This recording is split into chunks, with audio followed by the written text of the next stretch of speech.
आणि यानंतर आपल्या समोर येतोय प्रबुद्ध लोखंडे.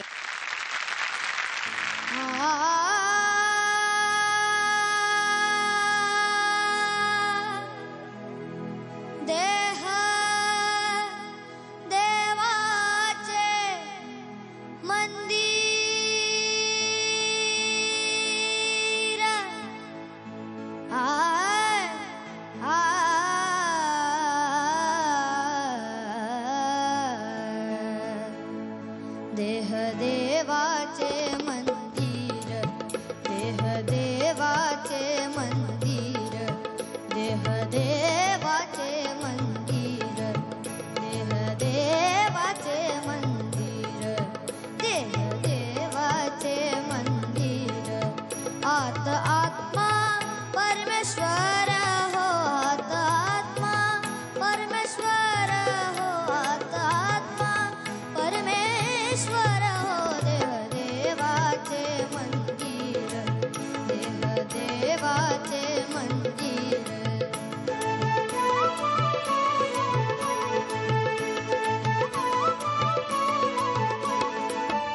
जशी उसात हो साखर, जशी उसात हो साखर, जशी उसात हो साखर, तसा देहात हो ईश्वर, तसा देहात हो ईश्वर.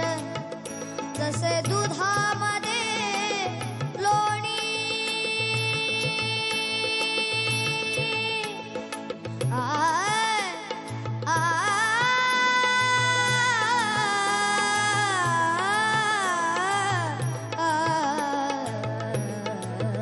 तसे दुधामध्ये लोणी, तसा देही चक्रपाणी, तसा देही चक्रपाणी.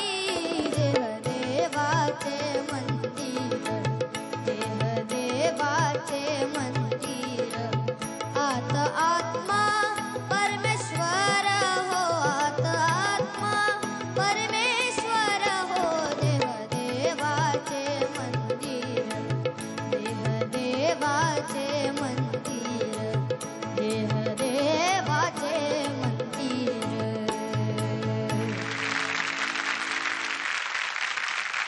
प्रबुद्ध मस्त गायलास. थँक्यू. खूप छान झालं. कोणापासून सुरुवात करायची? आता राहुल दादा. चांगला अटेम्प्ट होता, पण प्रबुद्ध तुझं नेहमीसारखं नाही झालं यार. म्हणजे एकतर तुझ्या आत्ता गाण्यामध्ये सांगू का तुला, तू जो आकार लावतोस ना, म्हणजे गाण्यामध्ये जो आकार आहे ना, तो तुझा आकार लागत नाहीये. तू लावतोयस, असा कधी येत नाही. तो तुझा फोकस चुकतोय. सूर लावायचा जो फोकस आहे ना, तो गडबड आहे. त्याच्यामुळे स्वच्छ आकार आधी लावायला लाग. म्हणजे रोज छान आकार षड्ज लावायचा मस्त. ही अतिशय बेसिक गोष्ट आहे, पण आकार चुकला तर त्याच्यावरती सगळं गाणं तुमचं आपण उभारतो. पण बाकी तुझं गाणं चांगलं झालं. All the best. स्वप्नील दादा. तुम्हाला नॉस्टॅल्जिक केलंस, कारण मी लहान असताना हे गाणं म्हणायचो. तुझ्या इतकं चांगलं नाही म्हणायचो, पण म्हणायचो. म्हण लहान असताना, आता नाही. प्रबुद्ध, मला एक गोष्ट सांग की तू जेव्हा स्वराभ्यास करतोस तेव्हा कशावर करतोस? हार्मोनियमवर करतोस का तानपुऱ्यावर करतोस? हार्मोनियम. मला असं वाटतं ना, तू तानपुऱ्यावरती रियाज करायला पाहिजेस. चालेल. त्याचं कारण सांगतो का? कारण जेव्हा तू पेटीवर गातोस तेव्हा तुला सपोर्ट मिळतो सुरांचा. तानपुऱ्यावरती पहिली गोष्ट तुला ट्युनिंग करायला आलं पाहिजे. तानपुरा ट्यून करता आला पाहिजे. माझ्या गुरुंनी असं सांगितलंय की कुठल्याही गायकाला एखादं तारवाद्य किंवा एखादं चर्मवाद्य वाजवता आलं पाहिजे. त्याचं कारण का? की त्याचं ट्युनिंग बरोबर जमता आलं पाहिजे. आपल्याकडे ना हे सुपिरियर वाद्य आहे, सगळ्यात जगातलं सगळ्यात भारी वाद्य आपल्याकडे, आपला गळा. आणि ह्याला कुठलीच खुंटी नाही आहे किंवा आपण ह्याला हातोड्यानी ठोकून कमी जास्त करू शकत नाही, बरोबर की नाही? तर हे आपण आपल्या मनाने करतो त्याचं ट्युनिंग. आणि जेव्हा आपण तानपुरा ट्यून करतो, तुला कदाचित पहिल्यांदा 3 तास लागतील, दिवसभर लागेल ट्यून करायला. पण तो षड्ज जी जोडी आहे ती छान सुरात लागली की छान वाटतं. तुलाच कळेल की हे बरोबर सुरात लागलेलं आहे. मग पंचम, मग खालचा षड्ज, असं ह्याचा अभ्यास आता सुरू करायला पाहिजे तुला. ओके, तुझं गाणं खूप छान झालं आणि थँक्यू हे गाणं गायल्याबद्दल, मला नॉस्टॅल्जिक केल्याबद्दल. All the best. मला अतिशय हे मनापासून कळकळीने सगळ्यांना सांगायला आवडेल की जे लोक हे बघतात आणि तुम्ही जी लोक आता इकडे गाताय, तुमच्याकडे कोणची हार्मोनियम माहिती नाही मला, की जर ती टेम्पर्ड हार्मोनियम असेल तर त्याच्यामध्ये भारतीय सूर मिळत नाहीत. त्याच्यामुळे अजिबात तुम्ही हार्मोनियमवरती रियाज करू नका. तानपुऱ्यावरती रियाज करा आणि तो गुरु समोर करा. तुम्ही कसे तरी आकार लावाल, उकार लावाल, इकार लावाल, ओकार लावाल, हे चालणार नाही. ते त्याच्यामुळे अतिशय बेसिक गोष्ट आहे ही, की प्लीज तुम्ही सगळ्यांनी हे नीट पाळायला पाहिजे आणि हार्मोनियमवरती रियाज करू नका. स्वप्नील दादा, तू म्हणालास की लहानपणी मी हे गाणं गायचो, तर 2 ओळी गाऊन दाखव ना. अरे मी सांगितलं का त्याला, तो म्हणला मी लहानपणी गातो, आता नाही गाते. गाणं.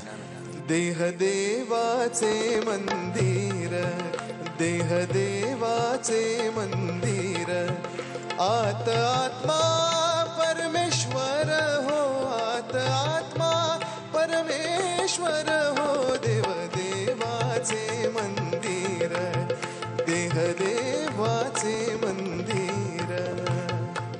थँक्यू. धन्यवाद स्वप्नील दादा.